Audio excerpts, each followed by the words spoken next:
ધ્રાંગધ્રા શહેરના સંસ્કારધામ સ્વામિનારાયણ ગુરુકુળ ખાતે જન્મંગલ મહોત્સવના પાવન અવસરે ભવ્ય અને શૈક્ષણિક મૂલ્ય ધરાવતા સાંસ્કૃતિક પ્રદર્શનનું ઉદ્ઘાટન કરવામાં આવ્યું હતું. આ સાંસ્કૃતિક પ્રદર્શનનું ઉદ્ઘાટન ગુરુકુળના પૂજ્ય ગુરુજી શ્રી રામ સ્વામીના વરદ હસ્તે કરાયું હતું. આ પ્રસંગે આયોજિત પ્રદર્શનમાં બાળકો તેમજ યુવા પેઢીને ભારતીય સંસ્કૃતિ, પરંપરા અને ગૌરવસભર ઇતિહાસથી પરિચિત કરવાના હેતુથી વિવિધ માહિતીસભર ચલચિત્રો રજૂ કર્યા છે. સાથે જ વિજ્ઞાન મેળાનું પણ આયોજન કર્યું છે, જેમાં બાળકો શીખવા માટે આનંદ માણી શકે તેવું અદ્ભુત અને આકર્ષક વાતાવરણ ઊભું કર્યું છે. આ સાંસ્કૃતિક પ્રદર્શન દરરોજ સાંજે 5 વાગ્યાથી રાત્રે 10 વાગ્યા સુધી ખુલ્લું રહે છે. ધ્રાંગધ્રા સહિત સમગ્ર જિલ્લાની ખાનગી શાળા તથા વિદ્યાર્થીઓ માટે પ્રવેશ સંપૂર્ણપણે વિનામૂલ્યે રાખ્યો છે, જેથી વધુમાં વધુ બાળકો ભારતીય સંસ્કૃતિ અને જ્ઞાનની સમૃદ્ધ પરંપરાથી લાભ લઈ શકે.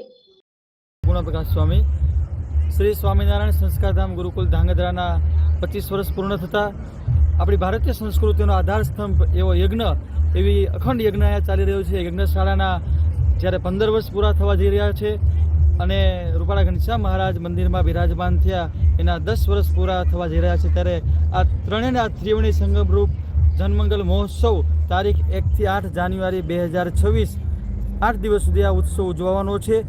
એ ઉત્સવ પૂર્વે આજે તારીખ 21 ડિસેમ્બર 2025ના રોજ અહીંયા સંસ્કારધામ ગુરુકુળ ધ્રાંગધ્રાના પરિસરમાં ભવ્યતાથી ભવ્ય એવું સાંસ્કૃતિક પ્રદર્શનનું આજે ઓપનિંગ થયું છે. આ સાંસ્કૃતિક પ્રદર્શન જ આપણે એ સૂચવે છે. કહેતા વિશેષ રીતે જે આપણે દર્શન કરાવે છે એનું નામ પ્રદર્શન. આપણી આ ભારતીય સંસ્કૃતિનું વિશેષ દર્શન આ સાંસ્કૃતિક પ્રદર્શનમાં જ્યારે થઈ રહ્યું છે, ત્યારે અનેક આપણા જે અવતારો છે એ અવતારોની કૃતિઓ તેમજ લાઇટિંગ શો, જેવી રીતે દુબઈની અંદર બુર્જ ખલીફાની અંદર જેવો સાઉન્ડ સાથેનો જે વોટર શો છે, એવો જ વોટર શો અહીંયા ઉપસ્થિત કરવાનો સ્વામિનારાયણ ભગવાનની ધૂન સાથે અહીંયા દેખાડવામાં આવે છે. એની સાથે સાથે આપણે હિમાલયમાં જઈએ અને હિમાલયની ગોદની અંદર આપણે જેવો અનુભવ થાય એવો જ અનુભવ અહીંયા હિમાલયના દર્શન દ્વારા જ્યારે થઈ રહ્યો છે. આવા અનેક શોટો અહીંયા સર્જન કરવામાં આવ્યા છે.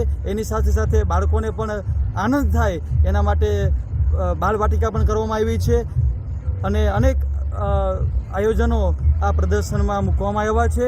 તો સમગ્ર ધ્રાંગધ્રા અને આજુબાજુના સમગ્ર જનતાઓને હાર્દિક નિમંત્રણ છે આ સાંસ્કૃતિક પ્રદર્શનનું દર્શન કરવા માટેનું. આજે ઉદ્ઘાટનમાં જ હજારો હરિભક્તો અને ભાઈઓ બહેનોના માધ્યમે, સંતોના માધ્યમે આજે આ પ્રદર્શનનું ઉદ્ઘાટન થયું છે.